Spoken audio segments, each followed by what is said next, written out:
Guys, welcome back to the channel. So I have a watch in for review from Aaron over at the OFD channel. This is the Invicta 1953. Very cool. It's a homage watch to the Rolex, the first original Rolex Submariner back from 1953. The only differences I think are there's no red triangle up at the top. There is there would be a Lume pip also on the second hand, but this is very close to that same. And I think it's those were 38 millimeter. This is a 40, but this is pretty close. I mean, just at a glance, you could tell kind of what this watch resembles. But I think it's very cool, and especially for the price point, they're under 150 bucks. They're like 110, $130. I've seen them on Amazon. I'll try to put a link in the description below to the Amazon link to where you can purchase these. But I think for the money and then the movement that you get, which is an NH35 Seiko movement, hand winding, hacking, very good movement. I think you get a lot of watch for the money, for an everyday beater, or I mean, if this is your only timepiece, there's nothing wrong with that. This is pretty good. So let's dive into this one. So it's a 40 millimeter from side to side. It is 48 millimeters from lug tip to lug tip. Your thickness is coming in at 14 millimeters, and then it has 20 millimeter lug opening. I wish they would have had drilled lugs, but I don't believe Invicta does drilled lugs on their watches. You do have brushed on the sides, brushed up on top. You got a polished chamfer down that top there on the corner, all the way around, which looks really nice, really ties that in. 120 click bezel. And I might add, listen to that. That is really good bezel action for a watch at this price point. That sounds really good. And it's precise. I mean, they get it right. So that's pretty amazing. Look how it lines up. So they have a Pepsi version. They also have a complete PVD coated black version, which I actually really like that one. I think that one has a red triangle. So I might be wanting to pick that one up just to have something just to kind of beat around in or whatever. But I think that would be a cool piece to have. There's the case back. There's your NH35 movement. 200 meter water resistance. I'm not sure if this is like a mineral crystal. I think it might be. I don't think it's sapphire. It is flat, kind of beveled on around the edge. Very nice bezel, clean looking, very nice. And then the teeth are done very well as also. And then there's your signed crown. You do have hacking and hand winding.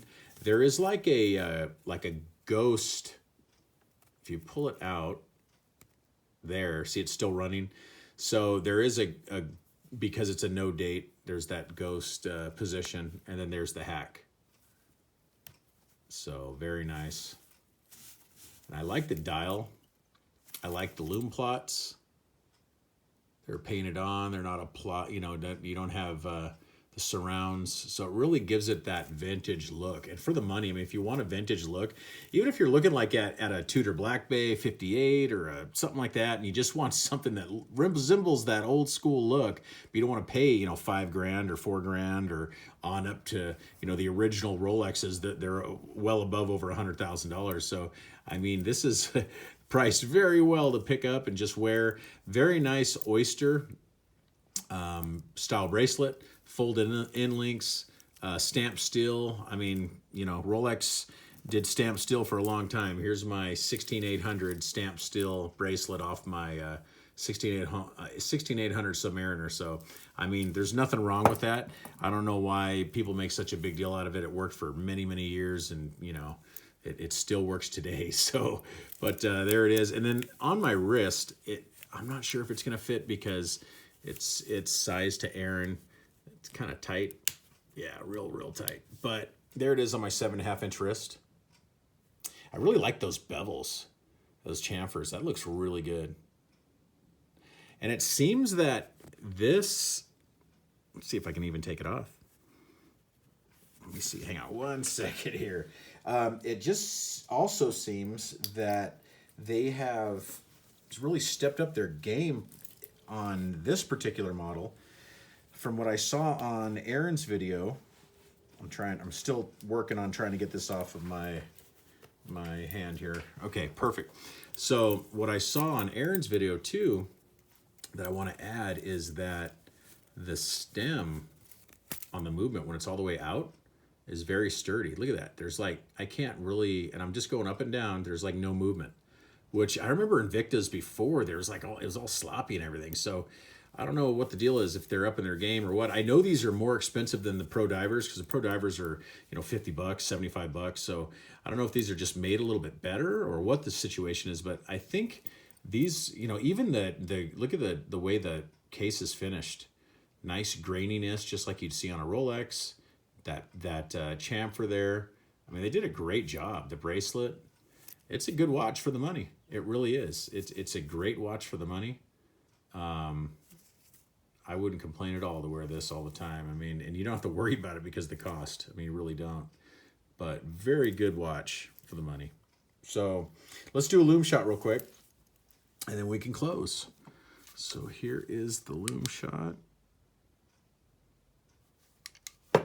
Kill the lights. Do that. It's got great lume. Now, I'm not sure if it's going to last all night, but it's evenly applied. It's super bright. I think they did very well with it. So you can't really complain with that at all. So here's the Invicta 1953 review. Thank you so much for watching. Thank you to Aaron at the OFD channel for lending this in to review. And you guys have a great day. Thank you so much. Goodbye.